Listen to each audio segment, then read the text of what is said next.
अगर आप इस टाइम पे ऑनलाइन हैं तो 90% चांस है कि आप सैतानिज्म की तरफ जा सकते हैं। अगर आप 5D शिफ्ट के बारे में जानते होंगे या आप थोड़ा सा भी अवेकन होंगे तो आपको पता होगा कि इस टाइम पर काफ़ी सारे लोग अवेकन हैं और काफ़ी सारे लोग इस साथ साथ में काफ़ी सारे यूट्यूबर्स भी अवेकन हैं। कुछ यूट्यूबर्स उसमें अवेकनिंग का काम कर रहे हैं, कुछ डी अवेकनिंग का एंड डी अवेकनिंग का काफ़ी ज़्यादा कर रहे हैं। मे भी आप जिनके फैन हैं, जिनको काफ़ी ज़्यादा दिल जान से चाहते होंगे, वो भी आपके लिए डी अवेकनिंग का ही काम कर रहे होंगे एंड सॉफ्टली आपको सैतानिज्म की तरफ ले जा रहे होंगे। अब मैं ये नहीं कह रहा कि सारे के सारे इन्फ्लुएंसर ऐसे ही हैं एंड डी अवेकनिंग का काम कर रहे हैं, बट हाँ मैक्सिमम उसमें ऐसे ही है कि इस टाइम पर काफ़ी सारे लोग अवेकन हैं और काफ़ी सारे लोग के साथ साथ में काफ़ी सारे यूट्यूबर्स भी अवेकन हैं। कुछ यूट्यूबर्स उसमें अवेकनिंग का काम कर रहे हैं, कुछ डी अवेकनिंग का एंड डी अवेकनिंग का काफ़ी ज़्यादा कर रहे हैं। मे भी आप जिनके फैन हैं, जिनको काफ़ी ज़्यादा दिल जान से चाहते होंगे, वो भी आपके लिए डी अवेकनिंग का ही काम कर रहे होंगे एंड सॉफ्टली आपको सैतानिज्म की तरफ ले जा रहे होंगे। अब मैं ये नहीं कह रहा कि सारे के सारे इन्फ्लुएंसर ऐसे ही हैं एंड डी अवेकनिंग का काम कर रहे हैं,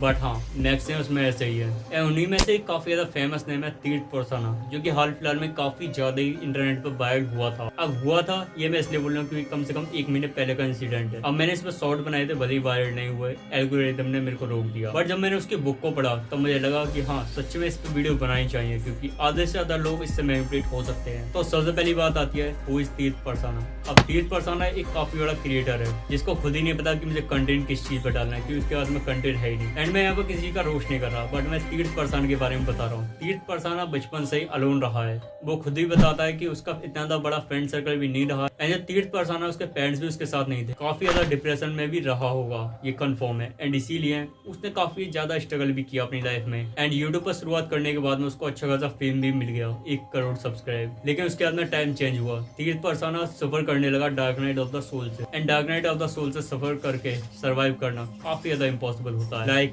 एक बंदा पूरी तरीके से टूट जाता है। लेकिन dark night of the soul की एक खासियत है कि जैसे कोई dark night of the soul से सफर करता है वो अवेकन हो जाता है एंड उसी टाइप से अवेकन हुआ तीर्थ परसाना एंड उसको सही कॉन्स्पिरेसीज के बारे में पता चला। क्योंकि अगर आप अवेकन है तो आपको कॉन्स्पिरेसीज का पता चलेगा एंड आपको एक और चीज पता पड़ेगी, conspiracy is not a conspiracy, it's true. तो हल्के हल्के इसने सारी की सारी कॉन्स्पिरेसीज को जान लिया एंड इसने काफी सारी कॉन्स्पिरेसीज में से एक कॉन्स्पिरेसी को जाना और वो थी सैतानिज्म। बट इसको स्टिल समझ में नहीं आ रहा था कि वो क्या करे अब आगे, क्योंकि इसकी जो नॉलेज थी वो इसके कुछ काम नहीं आ रही थी and dark night of the soul से तो सफर कर ही रहा था। इसके उस टाइम पे जितने भी सब्सक्राइबर थे स्टिल ये बंदा अनसेटिस्फाइड था क्योंकि वो कम थे एंड जैसे कि ये मिक्स कंटेंट डालता था उसकी वजह से इसके व्यूज अप डाउन होते रहते थे एंड व्यूज के अप डाउन होने का दुख केवल एक यूट्यूबर ही समझ सकता है। इसको अब तक जो ही मिला था वो उसकी मेहनत का था।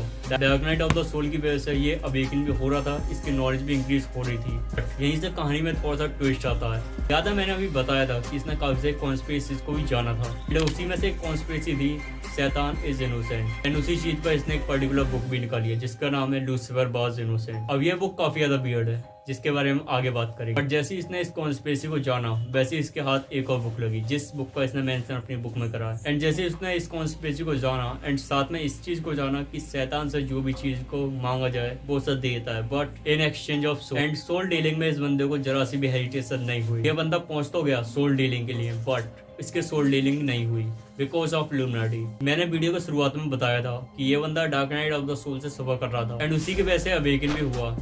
इल्यूमिनाटी को हमेशा ही अवेकन से खतरा रहता है क्योंकि जो अवेकन्स होते हैं वो कुछ भी कर सकते हैं। लाइक अवेकन वही हो सकता है जो काफी ज्यादा अच्छा हो, अगर वो कोई बुरा बंदा है नहीं हो सकता। तो इसीलिए इल्यूमिनाटी ने इसको लेने के लिए इनकार कर दिया। यानी ये डिफरेंट टाइप के रिचुअल्स करने लगा एंड शैतान को बुलाने की प्रैक्टिस भी एंड अनलकीली इसने शैतान को समन भी कर लिया। देन इसके सोल डीलिंग तो कंफर्म हो गई but in return of book, because इसके पास में काफी अच्छी ऑडियंस थी इसीलिए इस बंदे को एक अच्छा खासा काम दिया गया और वो था बुक राइटिंग का।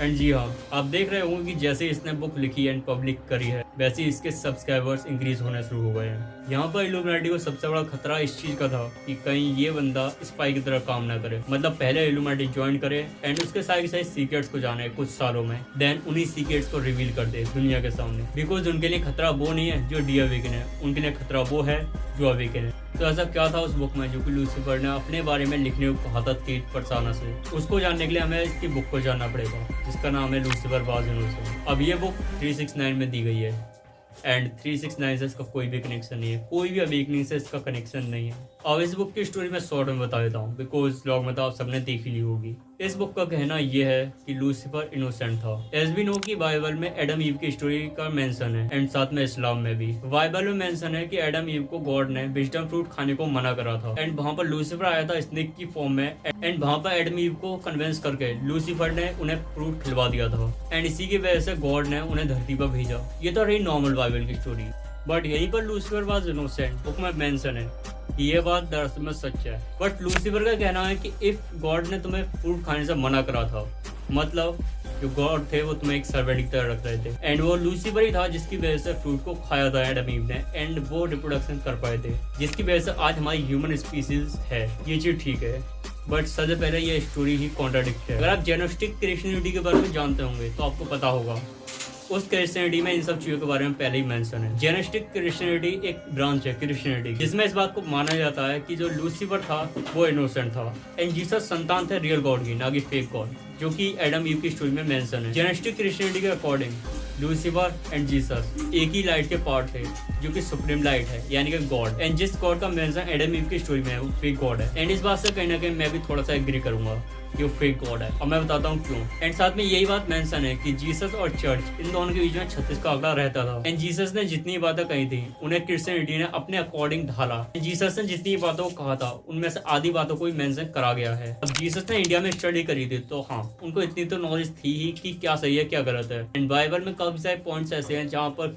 थोड़े से वो इनह्यूमनिक लगते हैं। मैं यहाँ पर बाइबल को पूरी तरीके से रोस्ट नहीं कर रहा हूँ, बाइबल को गलत नहीं कह रहा हूँ, बट जेनेस्टिक क्रिश्चियनिटी के बारे में बता रहा हूँ। सबसे पहली चीज तो यही है कि जो गॉड बाइबल में मेंशन है वो फेक गॉड है। ये एक कंट्रोवर्शियल स्टेटमेंट है। इस बात को मैं इसीलिए बोल रहा हूँ क्योंकि जो बाइबल में गॉड मेंशन है वो रियल गॉड नहीं था। बाइबल में जो गॉड मेंशन है उसने कहा था कि तुम्हें विजडम फ्रूट को नहीं खाना है। इफ अगर वो रियल गॉड थे तो उन्होंने वहां से ट्री को ही गायब क्यों नहीं कर दिया, किसी और जगह पे शिफ्ट क्यों नहीं कर दिया, या फिर फ्रूट को ही गायब क्यों नहीं कर दिया। लाइक अगर वो रियल गॉड होते तो उन्हें कहने की क्या जरूरत थी, वो तो सीधे ट्री को ही गायब कर देते। एंड इफ वो रियल गॉड थे तो उन्होंने टाइम को रिवर्स क्यों नहीं कर दिया, या फिर कोई और सॉल्यूशन क्यों नहीं ढूंढा इसका। यहीं से पता चल जाता है कि वो फेक गॉड थे जिन्होंने सिर्फ स्लेवरी के लिए एडम ईव को क्रिएट करा था। यहीं से पता चल जाता है एडम ईव की स्टोरी फेक है। लेकिन एक चीज अगर आपने नोटिस करी होगी तो ये स्टोरी क्रिश्चियनिटी के बारे में है।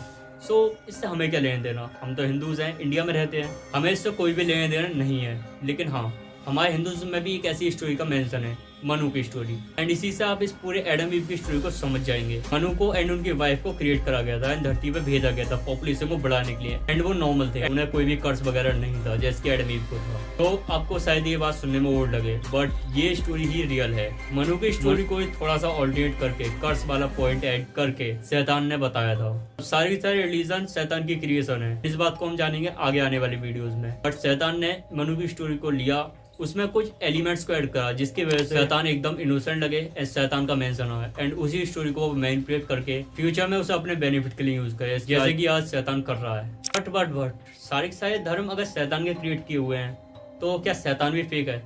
नहीं, शैतान रियल है। वैसे तो हम इन सब चीजों के बारे में आगे आने वाले वीडियोज में जानेंगे, बट फिर मैं शॉर्ट में बता देता हूँ। हमारे हिंदू धर्म में मेंशन है कली का, एंड क्रिश्चियनिटी में मेंशन है डेविल का, एंड इस्लाम में मेंशन है दज्जाल का।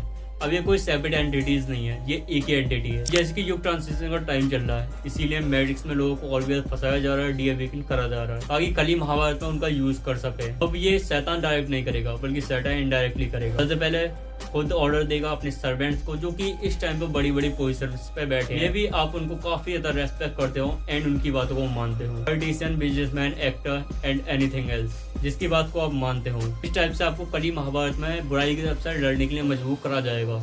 एंड इस चीज की नींव शैतान ने डाल दी थी एडम ईव की स्टोरी से। मनु की स्टोरी को मैनिपुलेट करके एडम ईव की स्टोरी को बनाया गया एंड उसका यूज करके डिफरेंट रिलीजन्स को। हाँ, मैं एक और चीज को मेंशन कर दूं, जितने भी यूट्यूबर्स इस बुक के बारे में बता रहे हैं कि इस बुक में थर्ड आई का मेंशन है, 369 का मेंशन है, ऐसा कुछ भी नहीं। एंड मैं पर्सनली सजेस्ट करूंगा कि आप इस बुक को रीड ना ही करें, बिकॉज अगर आपने इस बुक को रीड करा तो इसके काफी ज्यादा कॉन्सिक्वेंसेस होंगे। जैसे कि तीर्थ पर्सन लव को नहीं जानता था, अच्छाई बुराई के बीच में डिफरेंस को नहीं जानता था, वैसे इस टाइम पर 90% लोग अच्छाई और बुराई के बीच में डिफरेंस नहीं जानते हैं। शायद सुन के आपको थोड़ा सा बुरा लगेगा, बट यार सच्चाई यही है। इसके डिफरेंशिएशन की बात हम आगे करेंगे, बट ये बुक किसी भी नॉलेज के लिए नहीं है। ये बुक है सिर्फ लोगों को शैतानिज्म के लिए कन्विंस करने के लिए। अगर कोई बंदा है जो कि एथिस्ट है या फिर किसी भी धर्म में इतना ज्यादा बिलीव नहीं रखता है, नॉर्मल है, तो ये बुक 100% उसे सैतानिज्म की तरफ कन्विंस कर लेगी, क्योंकि इस बुक में काफी सारे पॉइंट्स हैं जो कि वैलिड हैं, बट लोग उसके ट्रुथ को नहीं जानते हैं, उसके पीछे की सच्चाई को नहीं जानते हैं, रीजन को नहीं जानते हैं, इसलिए वो इजीली कन्विंस हो जाते हैं। जस्ट लाइक भगवान बच्चों को क्यों मारते हैं, भगवान गलत काम को क्यों नहीं रोकते हैं।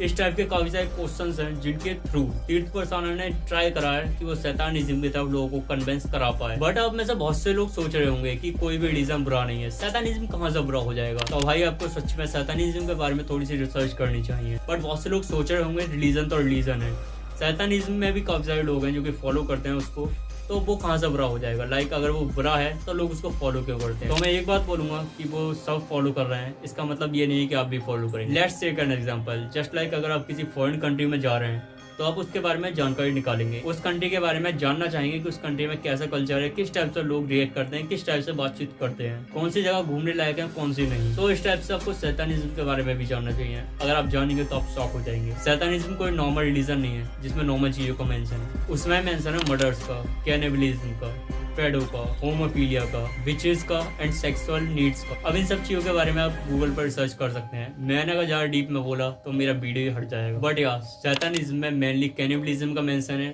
इंसान का इंसान को खाना, क्या आप ये कर पाएंगे, या फिर पेडो होना, या होमोफीलिया, एलजीबीटी। अगर आप इन सब चीजों में हामी भरते हैं कि हाँ ये चीज सही है, तो शायद आपको सोचना चाहिए, क्योंकि आपका एक गलत थॉट हो सकता है कि आपकी पूरी लाइफ को रूइन कर दे, इवन आपकी फैमिली की लाइफ को भी, इवन आपकी फैमिली को भी। जितनी भी चीज बताई जाती है सैतानिज्म के बारे में, लूसीफर वाज इनोसेंट के बारे में, वो कोई सी भी रियल नहीं है। ना लूसीफर वाज इनोसेंट में 369 का मेंशन है, ना थर्ड आई का। या अहम ब्रह्मास्मि जरूर लिखा है, उसको आजकल सभी लोग जानते हैं, अहम ब्रह्मास्मि, लेकिन इसका कोई भी एक्सप्लेनेशन नहीं लिखा है कि अहम ब्रह्मास्मि का मतलब क्या है। जस्ट लिखा है कि अहम ब्रह्मास्मि मैं ही यूनिवर्स हूँ, डेट्स। अब इतना तो सभी जानते हो। Let's take conclusion of this video. Tirth persona कोई अवेकनर नहीं है, वो डी अवेकनर है, कोई भी लाइट बीइंग नहीं है। सेकंड, उसके वो लूसीफर वाज इनोसेंट सिर्फ सैतानिज्म की तरफ कन्विंस कर रहे हैं लोग। थर्ड पॉइंट, सैतानिज्म में हमेशा गलत काम होते हैं, murder, cannibalism and pet. Fourth, शैतान कोई मिथिकल बीइंग नहीं, इल्यूमिनाटी, शैतान and all these things are connect. शैतान को हिंदुइज्म में कली बोलते हैं, क्रिश्चियनिटी में लूसीफर एंड इस्लाम में बोलते हैं दज्जाल। एंड सबसे मेन पॉइंट कि ये सब चीजें सामने क्यों आ रही हैं, ये सब चीजें सामने आ रही हैं because it's time to 5D shift. अगर इस टाइम पे ये सब चीजें सामने नहीं आई तो कभी नहीं आएंगी।